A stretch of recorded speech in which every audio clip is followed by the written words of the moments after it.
Hey, what's going on today, guys? So, I'm going to go over a couple articles today, show a couple examples on something you yield farmers out there might have heard about called impermanent loss. And I'm going to show you why it's not as permanent these days and why I still think yield farming is a great way to go.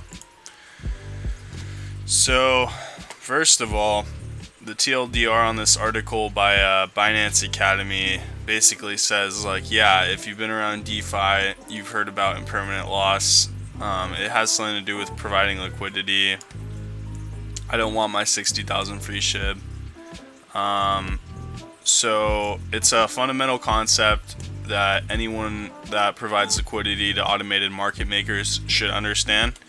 And in short, if the price of the deposited assets change since the deposit, the LP may be exposed to impermanent loss. The liquidity pool may be exposed to impermanent loss. Alright, so what's that mean?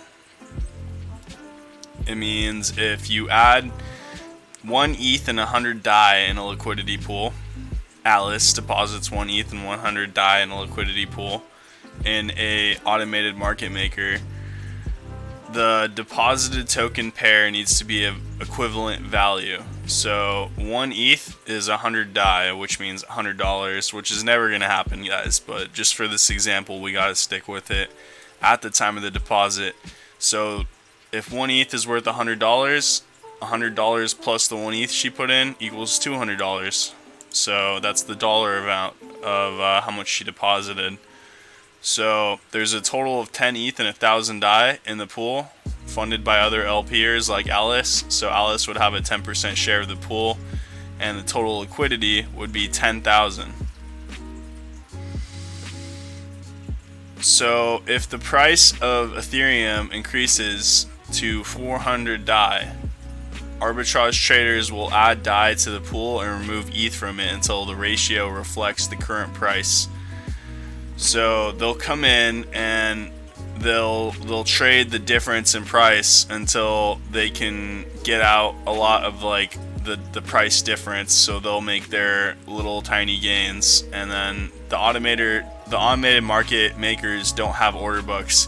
So what determines the price from them is the ratio of the assets in the pool. So the liquidity remains constant in the pool, and the ratio of assets is what changes. So if the Ethereum is now 400 DAI, the ratio between how much Ethereum and how much DAI is in the pool has changed.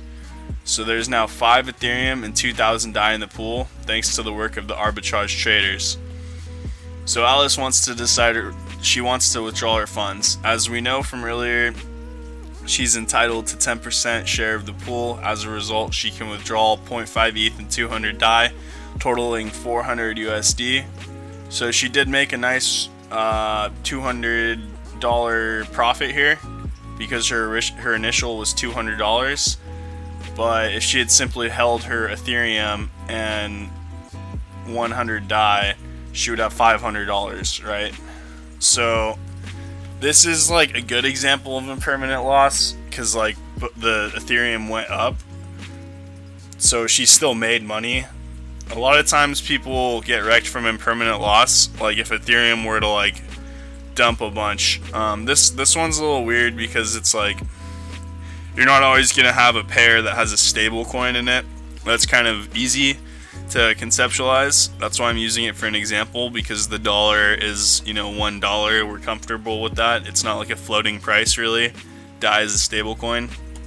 But anyway, this is we can see that Alice would have been better off hodling rather than depositing into the liquidity pool. And that's impermanent loss for you guys. Pretty simple. So you do make fees though. So we do have to remember that you're making 0.3% fees on any exchanges that you're like staking your liquidity for. So you do make pretty good fees. I'll get to that in a second though.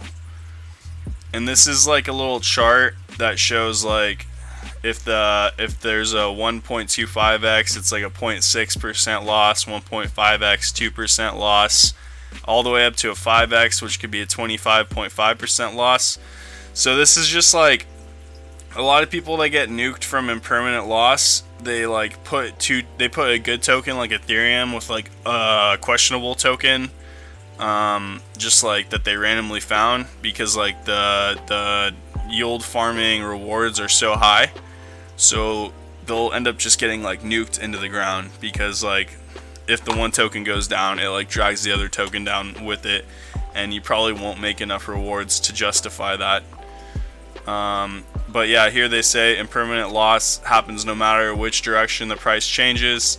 So in the example above, the price went up, and I forget the name, it was like Alice suffered impermanent loss. And then like I said, the worst impermanent loss is when like one of the prices goes down, because it sort of will drag the other one with it. So the risks of, and like you would want to have just held the better, token in the pair. So when you're looking at a token pair, you kind of want them both to stay the same price, kind of, so you can just like enjoy your yield rewards, or you want them to be like less volatile. And volatility is like, when the prices is changing a lot and there's lots of big dramatic movements back and forth. So they say, like, frankly, impermanent loss isn't a great name. It's called impermanent loss because losses only become realized once you withdraw your coins from the liquidity pool. At that point, the losses become permanent. And then they do say the fees you earn may be able to compensate for those losses, but it's a slightly misleading name. And just to be careful when you're putting your coins into an automated market maker. So yeah, this is a DeFi term, impermanent loss. I'm sure you guys have heard it. Binance rates this as intermediate. Anyway, close out of this real fast. I just wanted to go over this article written by Peanut. I think his name is Peanut, or Squirrel, sorry. He's on the Popsicle Finance team, and he wrote this article that I thought was much more interesting than the Binance article, called Why is Impermanent Loss Not Permanent? So, again, this is like, they're trying to educate us if we're going to be LPing, liquidity pool, depositing. So here he starts out saying, sort of, people say, like, whenever you're thinking about LPing, yeah, but you have an impermanent loss. So he's basically trying to debunk it with this article, talking about how it is different on the new Uniswap version. They do protect you, and I'll get into that in a moment to show you guys an example when I get to that point. And then what is impermanent loss? So yeah, we kind of already went over this, but if you have 50% asset A and 50% asset B, asset A goes up by 5%. Your liquidity provider position will be 45% asset A and 55% asset B. So this is because the liquidity provider, you are market making, meaning you are playing both sides of the market. So if someone buys the asset A, then the liquidity provider, sorry, there should have been a comma there, slash market maker are selling this asset A and are buying asset B, thus your allocation asset B increases. So at this stage, impermanent loss equals the change in the asset allocation of your LP pair. And then when you withdraw the ratio of asset A and asset B depending on where the price is. So you want to LP in ETH/USDT sushi swap pool. The price of ETH is 2,000. You supply 1 ETH and 2,000 USDT. Total supplying 4,000. Again, this is kind of like Alice, what we just read, except the price of ETH is a little closer to what it's actually at right now. These must be older articles. But the price goes up and down, and you want your LP funds back. The price of ETH is 2,500. You're going to get 0.89 ETH and 2,236 in USDT, getting back 4,461. You could have done better by holding the ETH in USDT, as you would have had 4,500 with ETH going up.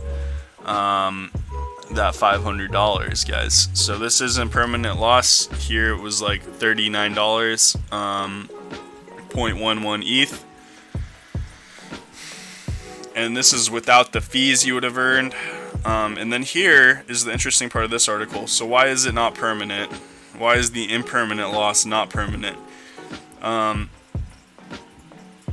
The price constantly moves, and as long as you're in the liquidity pool, the price can come closer or further away from your entry price.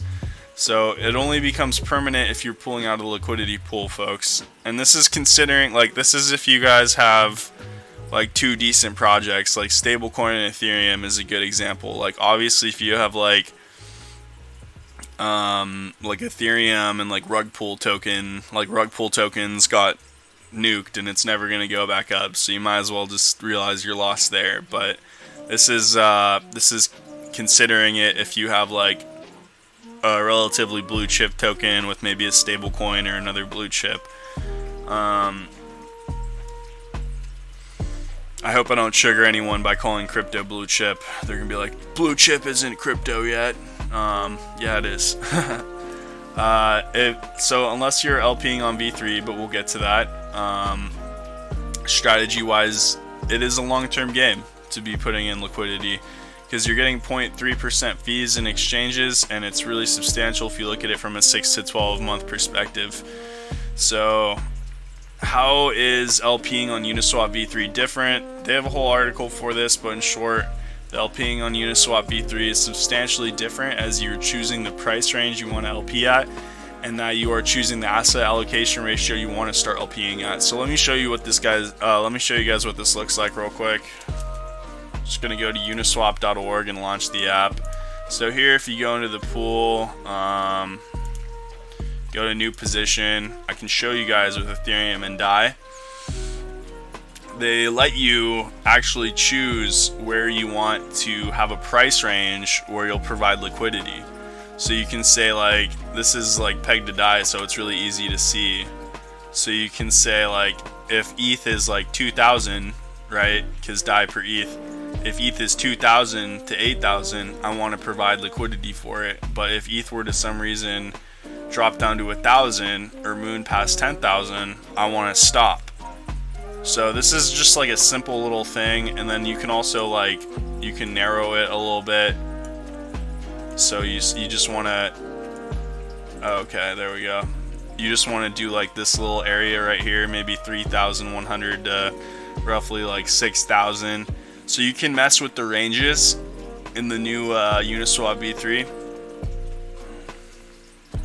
So imagine the price of Ethereum right now is at 2,000. On UniV3 you can say that you only want to LP between 2,100 and 3,000. Of course, in this case you would not be earning fees. At the current price, and your ratio would be 1,000 Ethereum to 0% USDT. On the other hand, you could choose to LP between 1,000 to 2,000, meaning that your asset allocation ratios would be 0% ETH and 100% USDT. Again, only earning fees if the ETH price is between 1,000 and 2,000. So with Uniswap V3, you can choose how wide your liquidity provision range is, and it is this range that determines when you earn fees and what your asset allocation ratio is. The tighter your range, the more fees you earn when the price is in that range. This is because your LP is being a higher percentage of the liquidity at that specified price range. So again, if you're trying to get here, then it'll give you like more fees when you're in here, and it'll protect you from impermanent loss like on the outsides. Conversely, however you increase the risk of your impermanent loss is you're tightening the range, which means you are 100% in asset A or B. Thus, if you are not actively managing your LP, you are possibly not earning any fees, as you are out of the price range and ultimately experiencing 100% permanent loss. So due to this complication, we at Popsicle Finance decided, so yeah, this is something I'll get into in another video, the whole Popsicle Finance thing. But yeah, I hope you guys enjoy the video.